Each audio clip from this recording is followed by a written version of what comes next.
रघुनाथ जी को शहर आए 2 साल हो चुके थे। उनका बेटा अमर शहर में नौकरी करता था, इसलिए वह अपने पिता को भी अपने साथ ले आया। लेकिन अमर की पत्नी सीमा को यह पसंद नहीं था। वह चाहती थी कि वे अकेले रहें, अपनी जिंदगी खुलकर जिए। इस बात को लेकर अक्सर वह घर में कहासुनी होती रहती थी। एक दिन जब सीमा रसोई में काम कर रही थी, तभी रघुनाथ जी के हाथ से एक कांच का ग्लास गिरकर टूट गया। सीमा गुस्से में बोली, बाबूजी, आपको जरा भी ध्यान नहीं रहता। मैं सारा दिन घर में काम करती हूँ और आप नुकसान करते रहते हैं। रघुनाथ जी तुरंत बोले, बेटा मैं साफ कर देता हूँ। उन्होंने कांपते हाथों से कांच के टुकड़े समेटने शुरू कर दिए। तभी एक नुकीला टुकड़ा उनके पैर में चुभ गया और खून बहने लगा।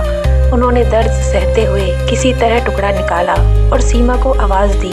सीमा आई और खून देखकर चिल्लाने लगी, सारा फर्श गंदा कर दिया, जाओ अपने कमरे में और कोई दवा लगा लो, मेरा काम और बढ़ा दिया तुमने। रघुनाथ जी चुपचाप अपने कमरे में चले गए। वहाँ टेबल पर उनकी पत्नी की तस्वीर रखी थी। उन्हें अपनी पत्नी की याद आ गई। जब वह जीवित थी तो उन्हें एक पानी का गिलास भी नहीं उठाना पड़ता था। उनका हर पल वह ख्याल रखती थी। शाम को अमर घर आया तो सीमा ने उसे सब बता दिया। अमर पिता के कमरे में गया और बोला, पापा आपको यहाँ नहीं लाना चाहिए था, आप चैन से बैठ नहीं सकते। रघुनाथ जी ने कुछ भी नहीं कहा, बस चुपचाप अपनी पुरानी यादों में खो गए। उन्हें याद आया जब अमर पैदा हुआ था, उन्होंने पूरे गांव में मिठाइयाँ बांटी थी। उनकी पत्नी सुमित्रा ने बहुत लाड प्यार से उसे पाला।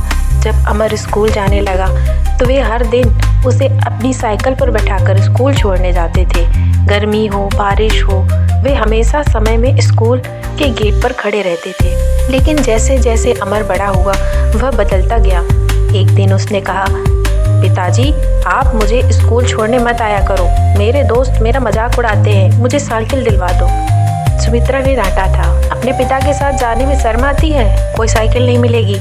लेकिन रघुनाथ जी ने उसकी बात समझकर उसे साइकिल दिला दी।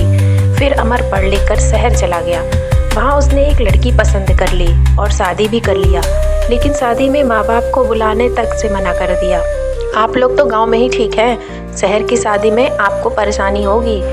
यह सुनकर सुमित्रा का दिल तो टूट ही गया। कुछ ही महीनों बाद वह बीमार पड़ गई और बिस्तर पकड़ लिया।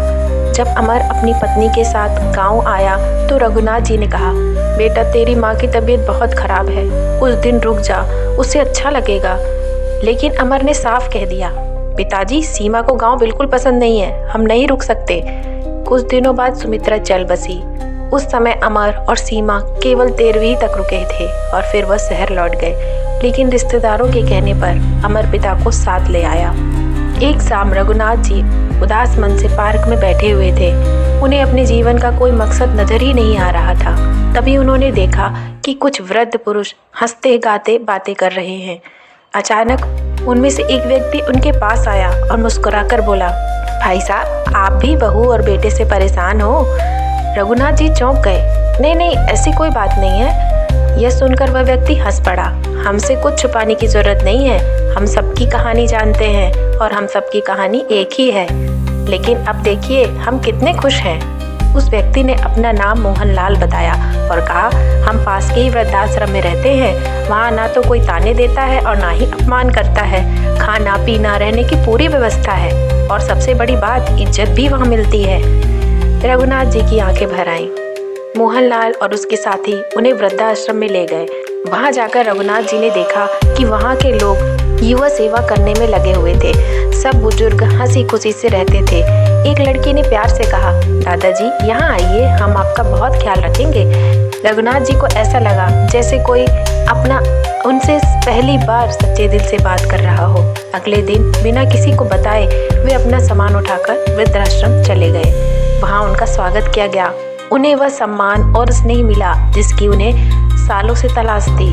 अब वे हर दिन अपने दोस्तों के साथ हंसी खुशी से बिताते हैं, गीत गाते हैं, कहानियाँ सुनते हैं। रघुनाथ जी को अब कोई भी शिकवा नहीं है। उन्हें आखिरकार वह सुकून मिल ही गया जो उनका अपना घर भी उन्हें नहीं दे सका।